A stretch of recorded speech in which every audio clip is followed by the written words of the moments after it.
అహింసే ఆయుధంగా మన దేశానికి స్వాతంత్ర్యం సాధించిన జాతిపిత గాంధీజీ అడుగుజాడల్లో అందరూ నడవాలని నగరపాలక సంస్థ mayor doctor Sirisha, commissioner Mourya ప్రజలకు పిలుపునిచ్చారు. తిరుపతి నగరపాలక సంస్థ కార్యాలయంలో ఏర్పాటు చేసిన గాంధీ జయంతి కార్యక్రమంలో mayor doctor Sirisha, commissioner Narapireddy Mourya అధికారులు గాంధీజీ చిత్రపటానికి పుష్పాంజలి ఘటించి ఘనంగా నివాళి అర్పించారు. ఈ సందర్భంగా మేయర్ డాక్టర్ శిరీష మాట్లాడుతూ, అహింస, సత్యాగ్రహం వంటి వాటితో పోరాడి స్వరాజ్యం సాధించిన విధానం అందరికీ స్ఫూర్తిదాయకమని అన్నారు. ఆయన చూపిన సత్యం, అహింస మార్గంలో అందరూ నడవాలని పిలుపునిచ్చారు. కమిషనర్ మౌర్య మాట్లాడుతూ, స్వచ్ఛతా హీ సేవతో గాంధీ జయంతి జరుపుకోవడం మనందరికీ గాంధీజీ స్ఫూర్తిదాయకమని అన్నారు. ప్రతి ఒక్కరూ తమ పరిసరాలను శుభ్రంగా ఉంచుకోవాలని అన్నారు. పారిశుద్ధ్యం మున్సిపాలిటీ బాధ్యతే కాదు, ప్రతి ఒక్కరి బాధ్యత అని అన్నారు. ఈ కార్యక్రమంలో మున్సిపల్ హెల్త్ ఆఫీసర్ డాక్టర్ యువ అన్వేష్ రెడ్డి, రెవెన్యూ ఆఫీసర్ సేతు మాధవ్ తదితరులు పాల్గొన్నారు. ఘనంగా ఆయనకు నివాళులు అర్పించి జరిపించుకోవడం జరిగింది.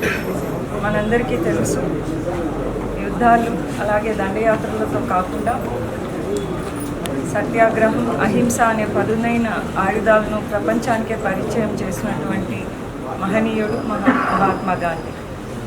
సో ఆయన ఆశయాలను, ఆయన నమ్మిన సిద్ధాంతాన్ని అనుసరించి దేశం మొత్తాన్ని ఒక ఏకదాటిపై నిలిపి మన దేశానికి స్వాతంత్రం తెప్పించడంలో ఆయన పాత్ర చాలా కీలకమైనది. ఆ మహనీయుడి ఆశయాలను అలాగే ఆయన మనకు పరిచయం చేసినటువంటి సత్య, అహింస మార్గాలను మనము అనుసరించినప్పుడే మనం ఆయనకు నివాళులు అర్పించిన వాళ్ళమైతాం.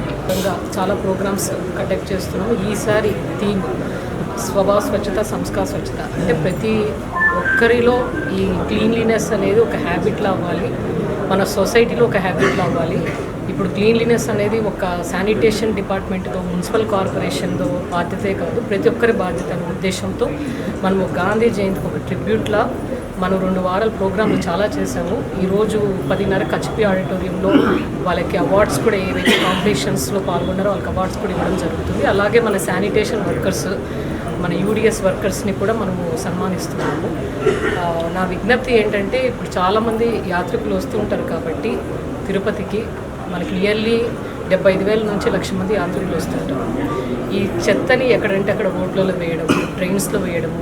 ఆ ట్రైన్స్లో వేస్తే మ్యాన్ హోల్స్లో క్లాగ్ అయిపోయి వర్షాలు వచ్చినప్పుడు అవి ఓవర్ఫ్లో అయిపోయి చాలా ఇబ్బందిగా ఉంటుంది ప్రజలకి. సో ప్రతి ఒక్కరు బాధ్యత వహించి ఈ చెత్తని ఇంటింటికి వచ్చినప్పుడు కార్పొరేషన్ ఆటోస్కి ఇంటింటికి వచ్చినప్పుడు